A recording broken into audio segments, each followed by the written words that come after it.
ओम श्री साईनाथाय नमः। Good morning, Sai morning. आइए शुरू करते हैं आज का नया दिन प्रार्थना के साथ। बाबा के श्री चरणों में सर झुकाते हुए अपने नए दिन को शुरू करते हैं। और जो भी कार्य करने हैं उन हर कार्यों को करने से पहले अपने बाबा का आशीर्वाद लेना है।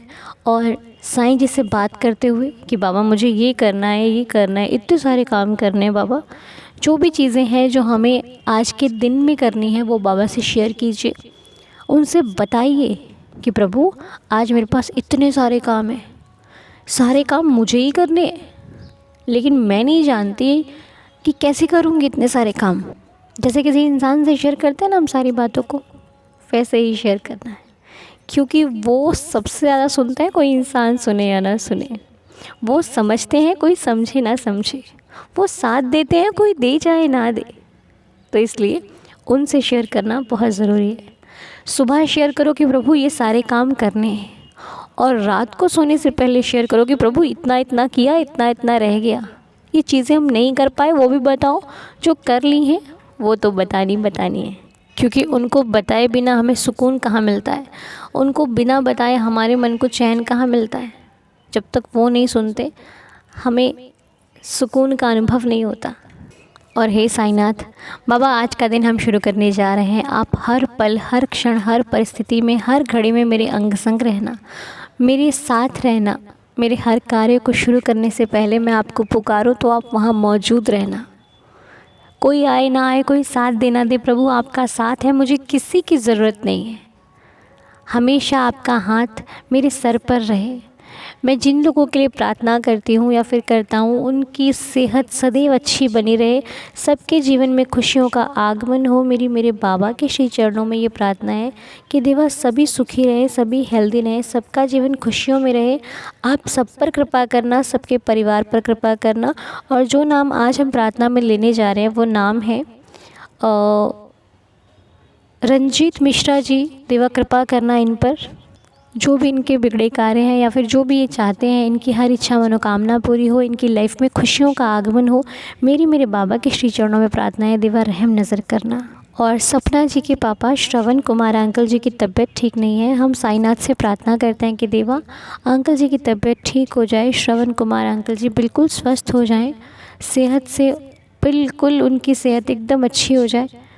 और आपके चरणों में मेरी प्रार्थना है, हम सबकी प्रार्थना है कि इनकी तकलीफ़ को कम करके इनके जीवन में खुशियाँ आ जाएं। देवा रहम नज़र करना। और कुछ हमारे फैमिली के मेंबर्स ऐसे हैं जिनमें सब्र ही बहुत है जी। मतलब मैं बाबा से मैं जब बैठी थी प्रार्थना के नाम जब देख रही थी, तो मैंने साईं जी से भी कहा, देवा ऐसे भक्त भी बना रखे हैं आपने जो इतने सब्रवान हैं, जिनमें इतना सब्र है कि शिकायत तो दूर की बात है, अपनी बात भी नहीं रखते, इतना समझते हैं। तो उनमें से एक नाम महाश्वेता जी का है। महाश्वेता जी ने मुझे पिछले महीने भेजी थी, उनकी सालगिरह थी शादी की, तो उन्होंने मुझे मैसेज डाला था। लेकिन जिस दिन उन्होंने मुझे मैसेज डाला था उस दिन मैं घर पर नहीं थी, बाहर थी, किसी काम में थी, बाबा ने व्यस्त रखा हुआ था, तो मैं उनका मैसेज नहीं देख पाई थी। अचानक कल मैंने बाबा से प्रार्थना की कि प्रभु मुझे मैसेज जो नहीं देख पा रही हूँ वो भी मैं देखूँ, क्योंकि आपको तो पता है। तो देखते देखते मैं इनके मैसेज पर पहुँची और मैंने देखा, अरे इतना पुराना मैसेज मैंने देखा नहीं। मतलब सालगिरह थी और मैं विश नहीं कर पाई। मुझे खुद बहुत दुख लगा। लेकिन फिर जब मैंने इनको कहा तो ये कहते हैं कोई बात नहीं। तो सच में दिल ने अपने आप ही प्रार्थना कर दी कि प्रभु ऐसे भक्तों पर तो कृपा आपकी बहुत ज़्यादा ही बनती है, जिन्होंने सब्र को सीख लिया है, जिन्होंने आपके 2 मंत्रों में एक मंत्र तो बहुत अच्छे से अपना लिया है। तो सोचिए जब मुझे इतनी खुशी हुई तो बाबा कितने दयाल होंगे, बाबा कितने खुश होंगे। तो मैं प्रार्थना करती हूँ महाश्वेता जी, आपके जीवन में साईं इतने सुख भरे कि आप ये सबूरी जैसे आपके पास है आप दूसरों तक पहुँचाएँ, दूसरों को भी आपसे शिक्षा मिले कि सबूरी रखना कितना बड़ा काम है। क्योंकि सबूरी रखो कहना बहुत इजी है, सबूरी रखना बहुत मुश्किल है। मैं बहुत क्या ही कहूँ आपके बारे में, शब्द नहीं मेरे पास।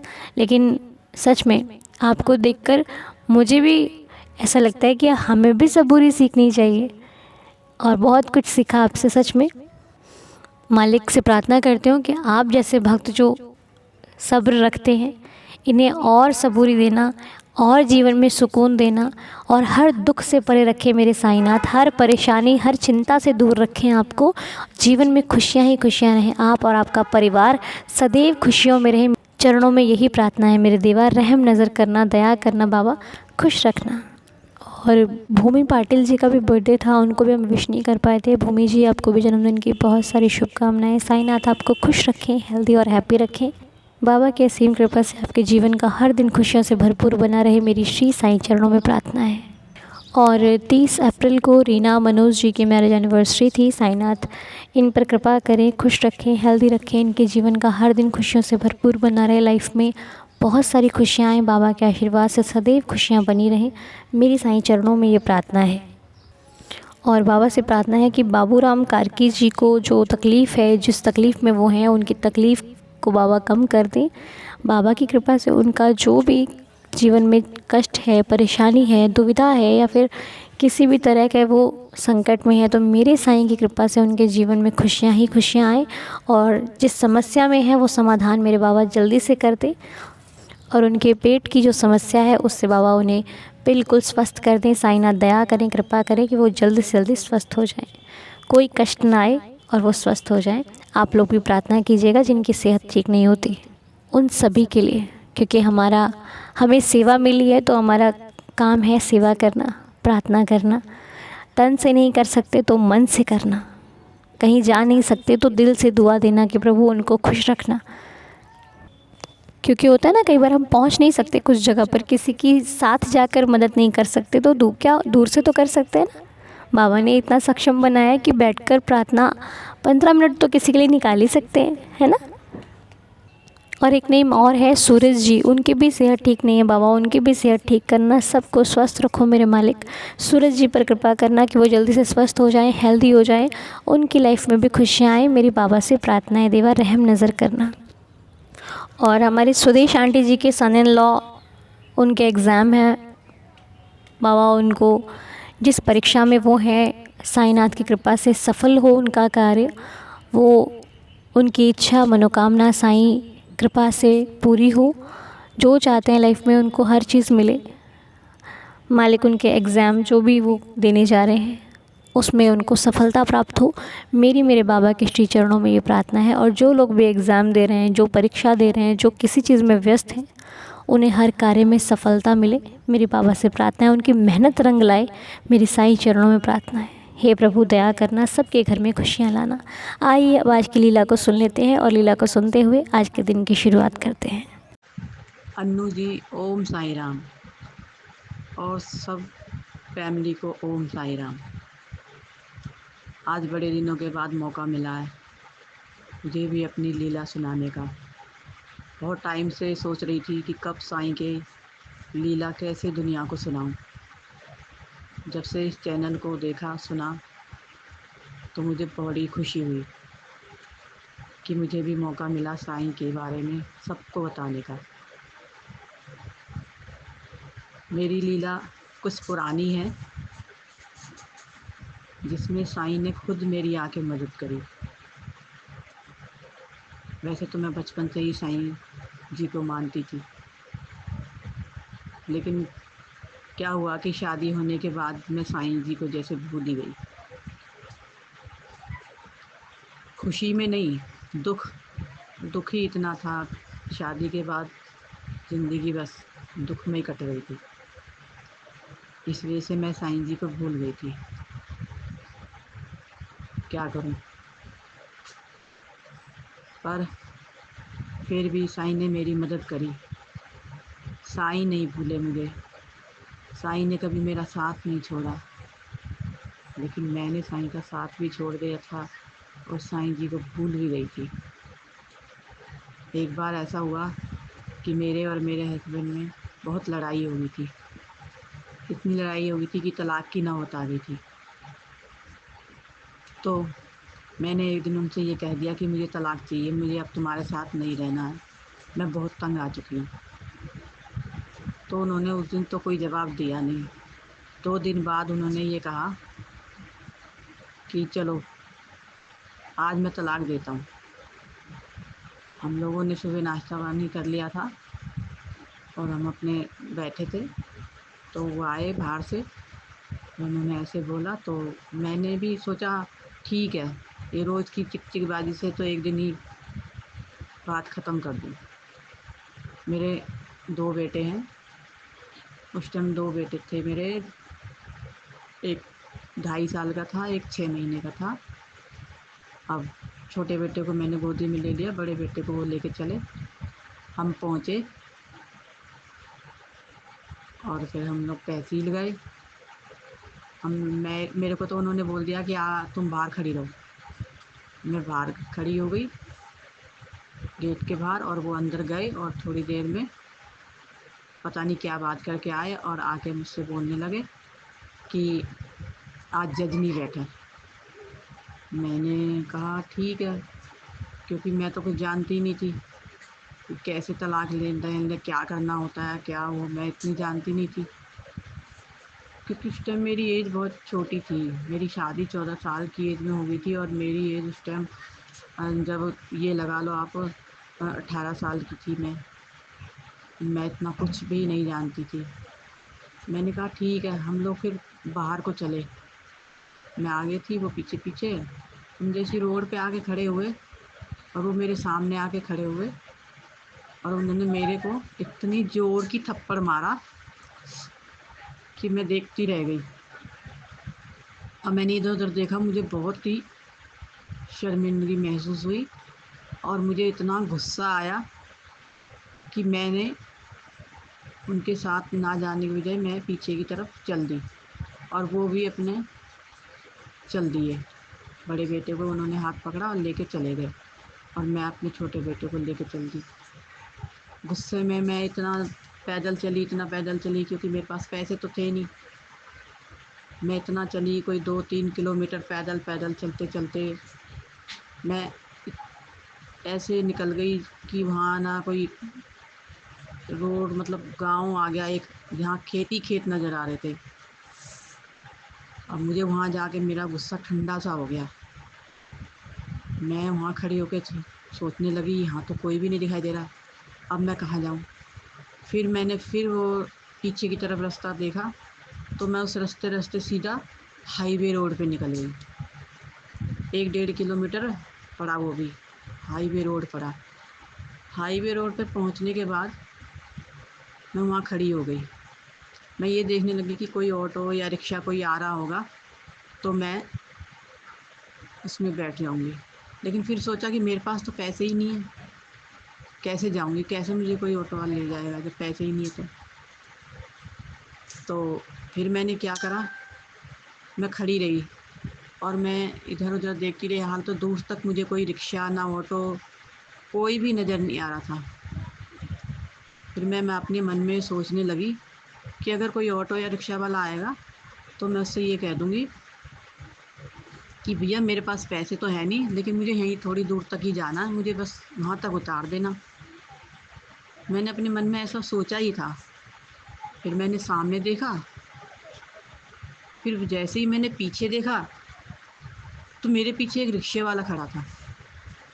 मैं उसको देख के एकदम से डर गई कि अब तक तो कोई भी मैंने जब देखा तो पीछे भी कोई नहीं था और आगे से भी कोई, मतलब मुझे कोई सवारी ही नज़र नहीं आ रही थी, कोई साइकिल वाला भी नज़र नहीं आ रहा था। ये रिक्शे वाला कहाँ से आ गया? फिर मैं उसको देख के दंग सी रह गई और मैंने जैसा उसको पैर से देखना शुरू करा।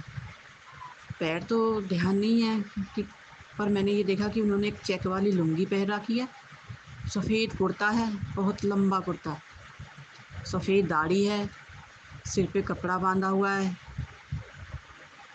और वो ऐसे खड़े हुए हैं रिक्शे पे। एक हाथ उन्होंने गद्दी पे रखा हुआ है, एक हाथ उन्होंने हैंडल पे, और मुझसे, मैं जैसे ही उनसे पूछना चाह रही थी कि बाबा आप कहाँ से आए, इतने में वो पहले ही बोल पड़े कि बेटा तू कहाँ तक जा रही है? चल मैं तुझे वहाँ तक छोड़ देता हूँ। तो मैं जो कुछ पूछना चाहती थी, मैं वो एकदम से इग्नोर कर दिया मैंने। उनकी हाँ, हाँ, ठीक है, मुझे छोड़ देना आप, कि मुझे ऐसा लगा कि चलो मेरे पास पैसे नहीं हैं और बाबा ने खुद ही कह दिया कि मैं तुझे वहाँ तक छोड़ देता हूँ। तो मैं बैठ गई रिक्शे में।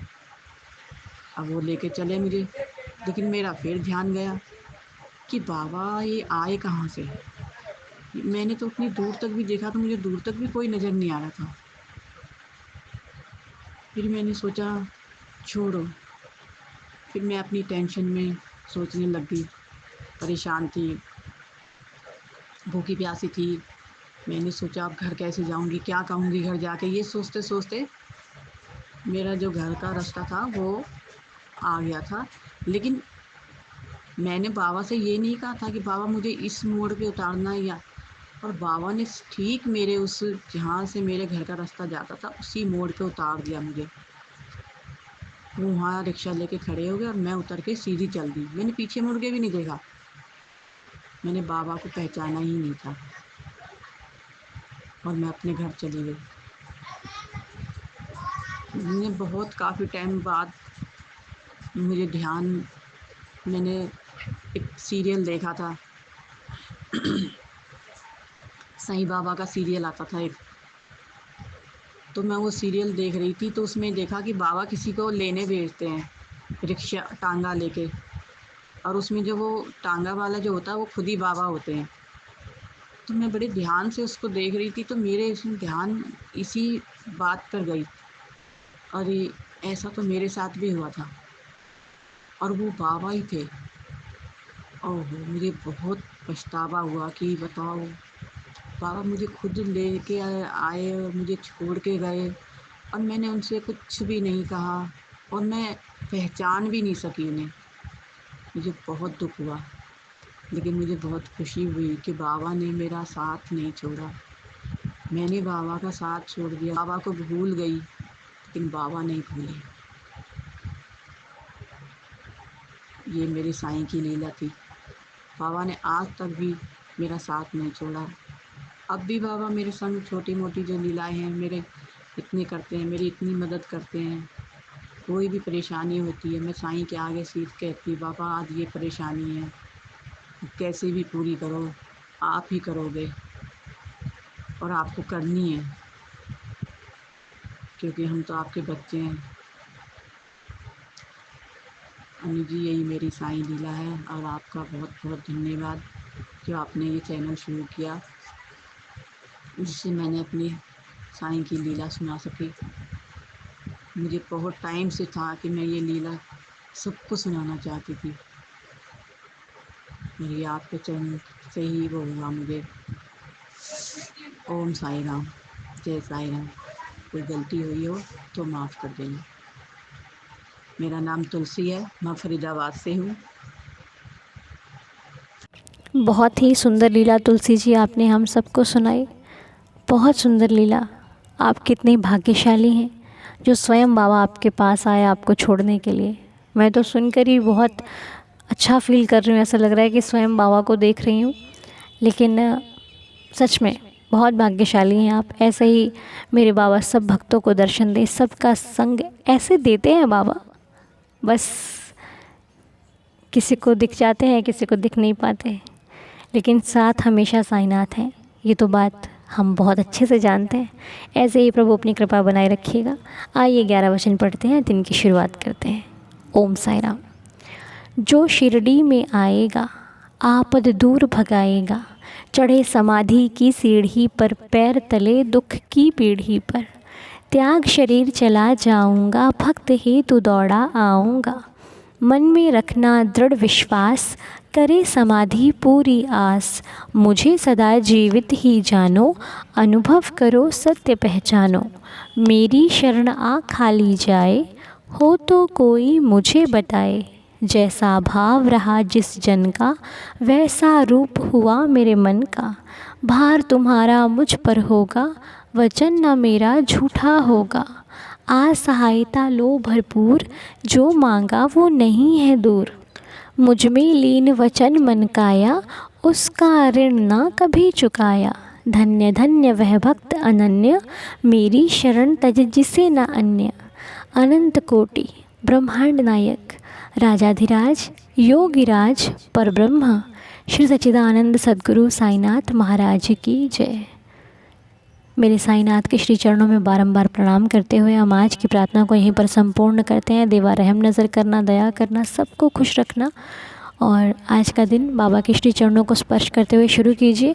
साईं सबको खुश रखें, आज सभी का दिन शुभ और मंगलमय रहे। मिलते हैं आपसे नेक्स्ट वीडियो में, तब तक के लिए ओम साई राम, जय जय साई राम।